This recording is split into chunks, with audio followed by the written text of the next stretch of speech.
welcome to Woodville. May I say, thanks to the Parades Commission, we have increased our numbers. The old saying is, they open their mouth and they put their foot on it. Ladies and gentlemen, today we're here to demand our civil and religious liberty, which has been denied to us by certain politicians. May I say, the decision not to let the Lagany lodges up the road, I always knew was a political decision. It was confirmed on Thursday when the bonds were told you're not allowed to play in Tudale Avenue.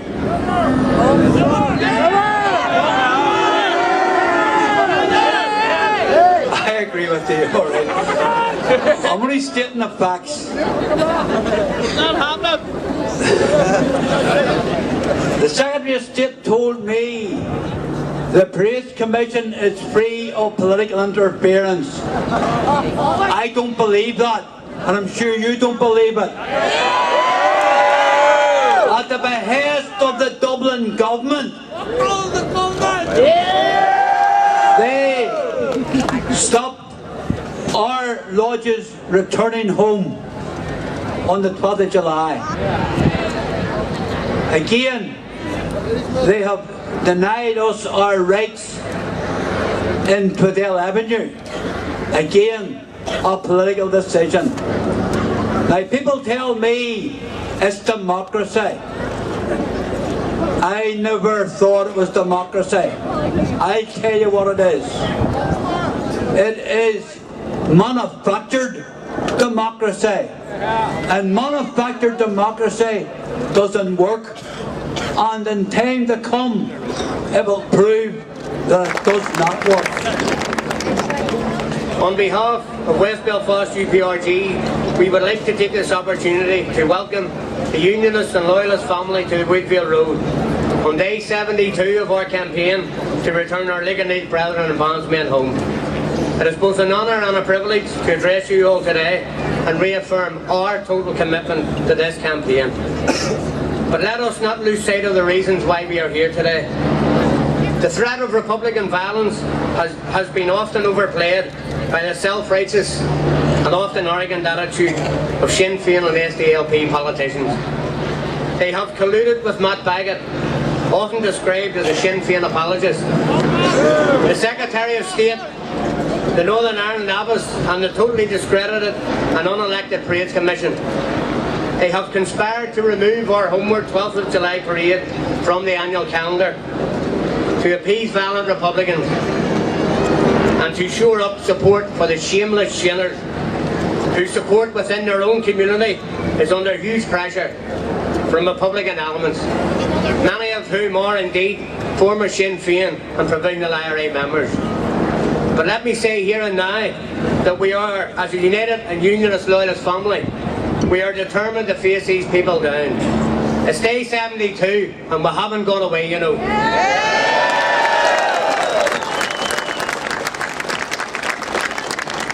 It has not gone unnoticed to our community that the relationship between the unionist and loyalist community and the PSNI is at an all-time low.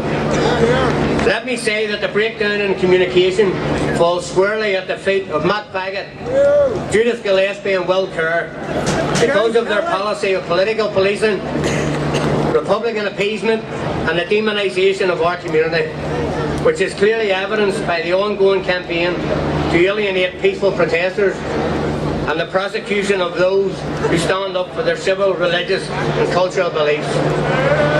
Let me also say that Assistant Chief Constable Judith Gillespie has done PSNI and community relations no favours whatsoever with her outrageous comment to the media regarding the unfolding child abuse scandal. How dare you equate PSNI failures from 2011 to the ongoing campaign for civil rights and equality in our community.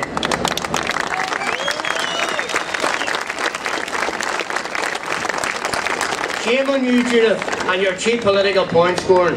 We call on you to do the honourable thing and resign now.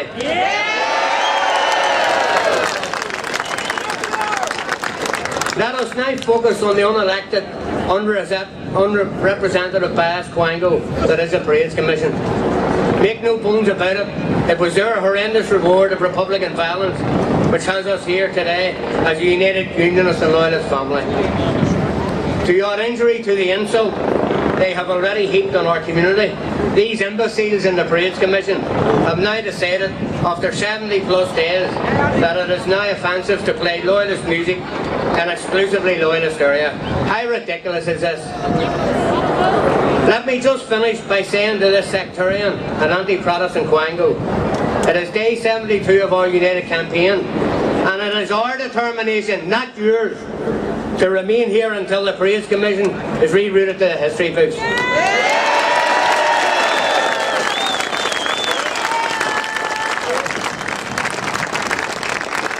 In finishing, once again, we would like to extend our thanks to the united Unionist and Loyalist family for their commitment to this campaign. And our message to you all is simple: let them home.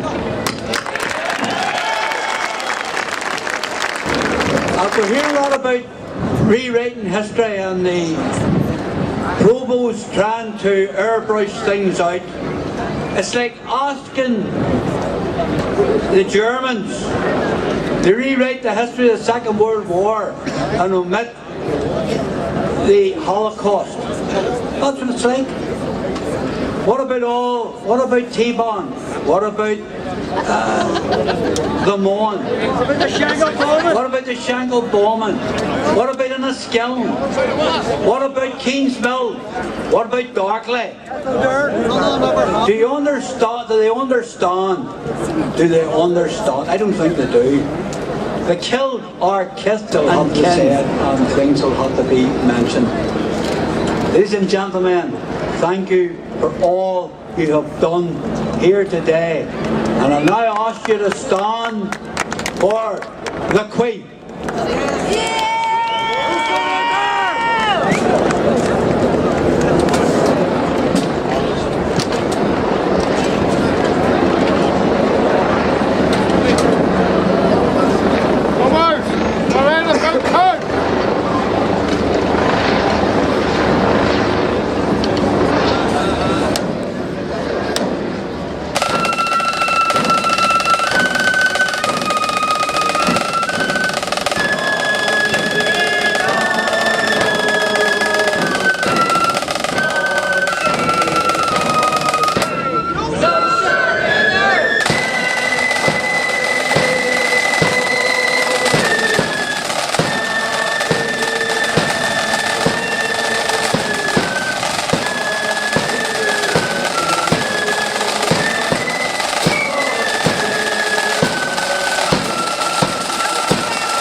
£50,000 a night, but get to go bigger, then send the bill to the Parades Commission, because they're the people that created the problem. And this situation can only be resolved when the basic civil right to walk back to your own hall, down the road you were allowed to walk away from it, is restored to these people. That's why they're here, demanding something as elementary and basic as that. Their cause is right, and I commend them for their tenacity. I'm totally supporting them sticking with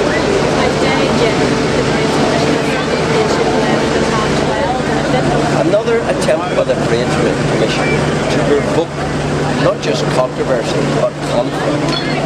You know, a Saturday afternoon parade, which they know is organised with bands coming from various places for 2 o'clock.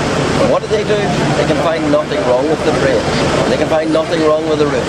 So in order to be cantankerous, in order to try and provoke discord, in order to try and put people on the wrong side of the law, they come up with this absurd, malicious decision that it must leave not at 2 o'clock, but 12:30.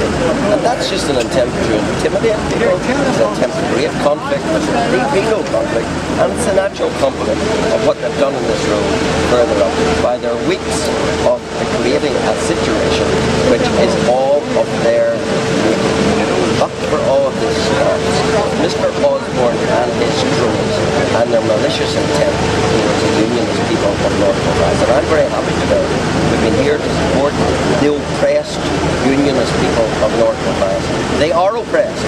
Their basic rights are being denied, and they're oppressed by a combination of the malicious Parades Commission and the product of having an IRA in your government. And that, of course, is the crux of the matter, and where that is the fight here of all this war on unionist culture.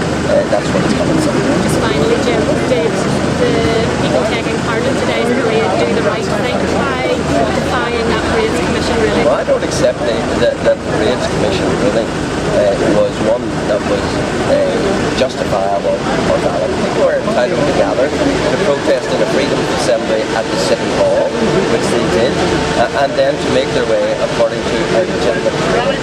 And, you know, I'm quite sure that the Parades Commission in their self-justifying exercise, and the PSNI in their self-justifying exercise, will have taken lots of photographs and maybe will seek to summon some people. I would just ask, when are they going to summons Jerry Kelly for his clambering onto a Land Rover and obstructing the police?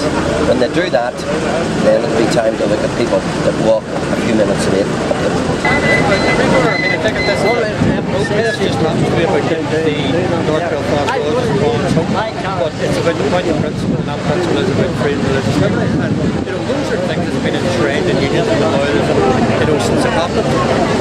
What people are saying is they're not asking for a privilege. What they're asking for is people to have the same rights. Did the protesters do the right thing by defying the Parades Commission ruling today and not marching off at 12 from City Hall? Well, I mean, I think that's a decision for whoever the organisers were, but let me interpret what happened. I think that what people are doing is that they're going to defy the Parades Commission every time, because I believe that they're saying that it's foolish decisions and the Parades Commission shouldn't exist, not necessarily in its present form, but in the people who are on it, and that's what they're trying to do. It's the same, I think, if there's been a misinterpretation of what happens outside St. Patrick's Church. It's not to do with the church or with Catholics, it's got to do with the Parades Commission. So I think, you know, you're right, and we need to separate all that out, and it needs to be said loud and clear. It is about saying the Parades Commission, no matter what you say, will not abide by. Who did organise the parade today? Well, I don't know who organised the parade. I mean, obviously the Parades Commission know because somebody had to put 11 bar one in. They know the PUP weren't involved in that. What we do is that we support that they're right to march and what came here today. And as far as I know, there was no violence, and that's what we want parades and protests that don't have any violence in them, and that people do the right thing. And that's what's been happening here. We're in the day 71, and the crowds aren't getting any smaller, and the support's good. Not just here from North Belfast, from all over the province, but also from England, Scotland and Wales. All right, Billy, thank you.